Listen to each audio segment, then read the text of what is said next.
What's going on, everybody? Welcome back to the channel. I hope you're all doing well. Thanks so much for taking the time out of your day to click here on another video. As always, I really appreciate it. It means a lot. And today we're going to be talking about the latest installment into the live action world of Dora the Explorer for the first time since 2019. This time around, it's going straight to Paramount Plus on July 2nd. I'm checking it out a day after it dropped on Paramount Plus, and that film is called Dora and the Search for Sol Dorado.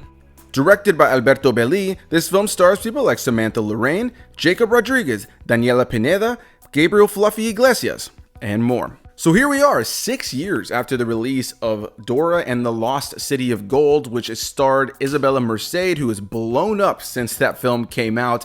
But yeah, I remember going to see that film and actually quite enjoying it. While I don't think it's a great film in terms of narrative or character depth, I think that it very much knew what it was, and as a kid who grew up watching Dora the Explorer when I was younger, it was nice to be an adult and see a newer iteration of the character that felt tongue-in-cheek and leaned into all of the silly, Dora-isms that are part of what makes Dora the Explorer who she is in the show. I like that they aged her up a little bit, but she still retains that naive, fun, energetic exploration, just optimism that she has, and I thought that movie was fun. So when I heard a new movie was coming out, I won't lie in saying that I was actually kind of disappointed to hear that it was going to be going straight to streaming, and the fact that it was essentially a reboot. This is kind of being sold as a standalone sequel, a somewhat follow-up to the original film, but outside of the fact that it's Dora the Explorer and the visuals sometimes match the overall aesthetic of the previous film, it is a film that for the most part is its own thing. It's got a full new cast of actors playing these characters.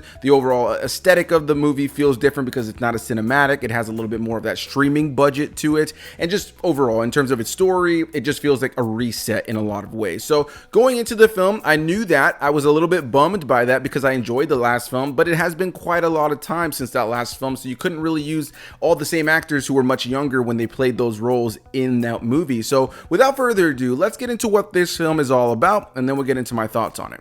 Acting as a standalone sequel to the 2019 film, the story follows 16-year-old Dora setting off into the Amazon with cousin Diego, Boots, and new companions to find the legendary treasure of Sol Dorado before a band of mercenaries does, all while trying to protect the jungle's magic. One thing I can start this off by saying that I thought was pretty cool is that the film is actually filmed in Rio Claro, Colombia, which definitely added to the overall aesthetic of this film. One of the things I praised the last film for was its use of practical sets, locations, and how that just kind of overall added to the experience, especially since both this film and that first film very much seem to pull from things like Indiana Jones or Tomb Raider or any sort of swashbuckling cave adventure, jungle adventure movie that utilizes practical sets and deals with puzzles and all kinds of cool tombs and caves that, you kind of have to have fun with. This film definitely leans into that the same way that the last film did, though there are some budgetary restraints that we'll get into in just a moment. But overall, I found this film to be, at least visually nice because of the setting,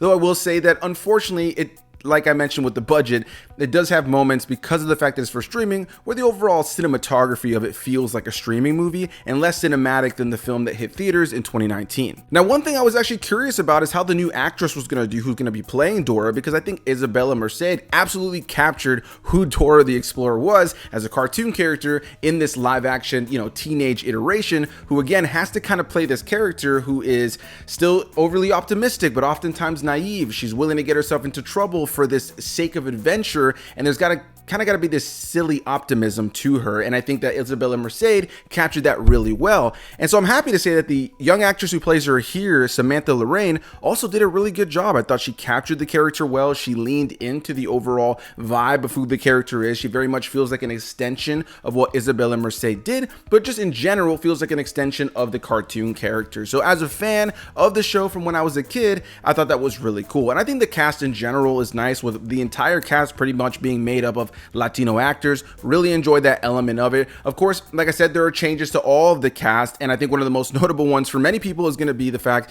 that instead of Danny Trejo playing Boots this time around, the monkey companion to Dora, this time around it's Fluffy, Gabriel Iglesias, the comedian who actually plays Boots.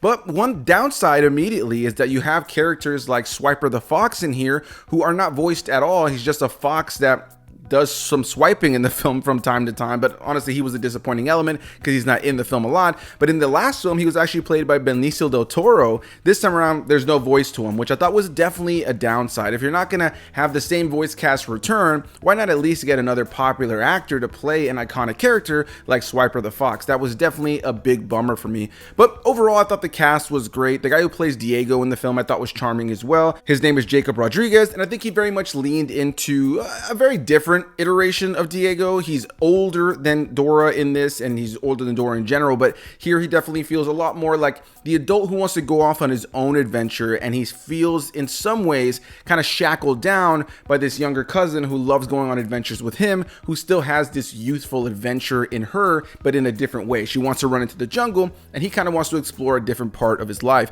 And I thought that for the most part, Jacob Rodriguez leaned into that. He had a good time playing this role. He leaned into the tongue-in-cheek nature of the film. And I would just say in general, the cast does a good job of leaning into the humor that the franchise is about and the tongue-in-cheek silly nature, and also keeping in mind that this is for kids.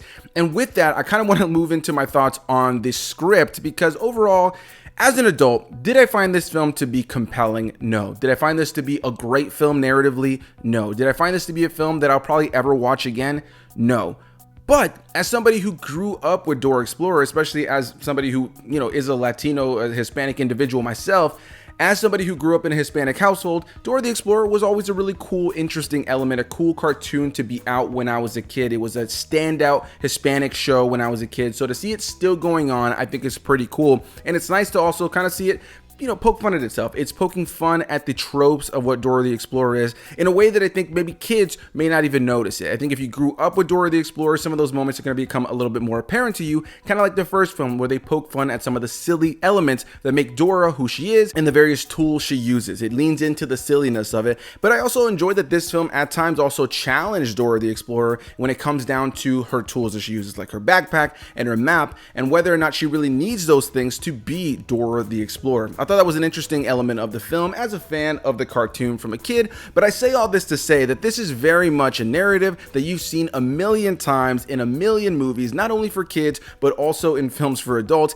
and just in general, as an adult, the film is so silly and so exposition heavy that it's so clearly meant for a younger audience. And so it's tough to review a film like this because it's not a film that is made for me. I was not the target audience, and so here I am talking about it and reviewing it, and I feel like instead I kind of have to look at it for what it is. This is a film for kids, and in its pacing, you can definitely tell that it's a film that's leaning into the modern day, fast-paced, kind of short-term attention span pacing that a lot of kids seem to be kind of in, I suppose. I think it's a downside when a lot of movies and television are just kind of rapidly pacing shows and movies to kind of keep kids' interest, because I think it should allow them to learn to slow down at times. But on the flip side, I understand it. So there are moments in this film where some of the jokes I don't think land, because I don't feel like there's enough time for those jokes to breathe. There are just tons of silly lines that are thrown off by our characters, or things that are said in a silly manner to just keep the movie going.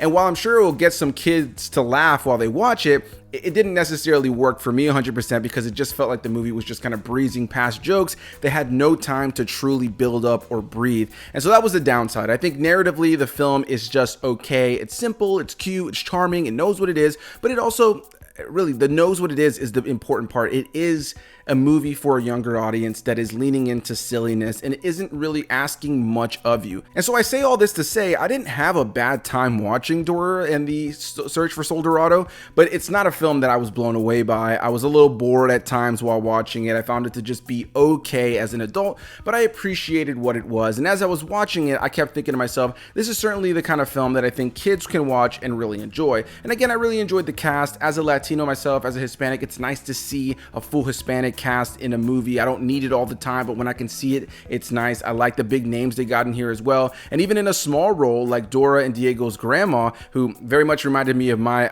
abuela, having her come over and just pour food on my plate over and over and over again. Even if I was full, she'd still offer me food.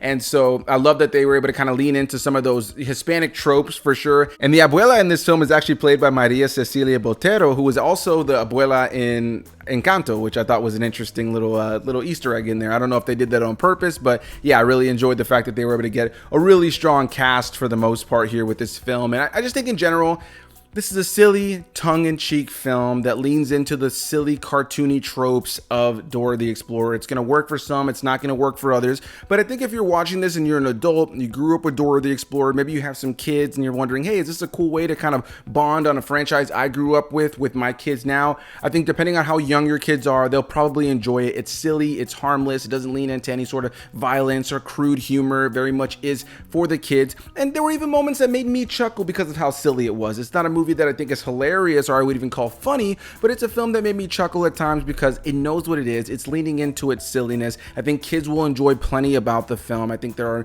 plenty of little moments that will be fun references for fans of the franchise growing up, as I've already said. And one last thing I want to mention about this film is its overall production. I've already mentioned that I think that the cinematography at times definitely has that streaming look to it, so I don't think it's necessarily top tier or overly cinematic, but I already mentioned that I also liked a lot of the practical sets. Now, one thing I really liked about the effects in this film were the CGI effects, surprisingly. While there are a couple of moments of green screen that don't look great, I was actually quite surprised to see that the animals in the mix, like Boots or Swiper the Fox, all looked pretty good. There's even a macaw at a certain point in the film that I felt very much looked live action. It looked nice and realistic, but also had that touch of cartoony kind of vibe that very much fit the aesthetic and the tone of this film. I've always been an advocate for CGI that's able to be cartoony if it fits the tone of the film, and I think very much the cartoony CGI in this film fit the tone of the film. Now, one thing that I gotta point out though as a huge negative in this film that kind of blew me away is there's one sequence that just felt like it stood out so much. I don't know if they just ran out of time or what the case was, but I've already praised this film for having a lot of practical sets and locations and actual live locations in Colombia. But there's one sequence in here that has to do with them kind of swinging on ropes inside of a cave, and there's some spikes at the bottom, that classic setup from any adventure film. And the cave they're within was clearly a set, and like literally the entirety, all the rocks, the walls of the cave, everything just looks like it was made out of like paper mache or like rubber and plastic. Like it looks so fake. It feels like something you would see like at a playpen for kids somewhere. It by no means looks like a cave whatsoever. And so there were moments where that budgetary restraint definitely showed itself, and that was one of those moments. So overall, I don't think Dora and the Search for Sol Dorado is a great film by any stretch of the imagination. It's very much a movie for kids, and even in the world of kids movies, as somebody who ingests a lot of movies for kids and families, this isn't even close to being top tier in that world. There are way better things you could watch for kids these days in terms of like narrative depth. There's something that's really fun or exciting or going to be memorable. But I think if you have really young kids and you grew up with Dora the Explorer yourself, there's plenty of silly enjoyment to be had with this film. It's a harmless watch. It's by no means egregiously bad, but it's by no means a film I'll ever watch again. But I appreciate what it is. I appreciate who it's for. And I think it's a film that it's just okay. It's nice to have, a Dora the Explorer film is still continuing on the franchise, even if it isn't fantastic. So that's going to be my thoughts on Dora the Explorer, or Dora and the Search of Sol Dorado, and Dora went to somewhere. I want to hear what you guys have to say. Have you checked this out? Are you planning to check this out? Have you showed it to your kids? Whatever the case may be, leave any and all comments down below. And I'll see you beautiful people in the next one. Bye-bye.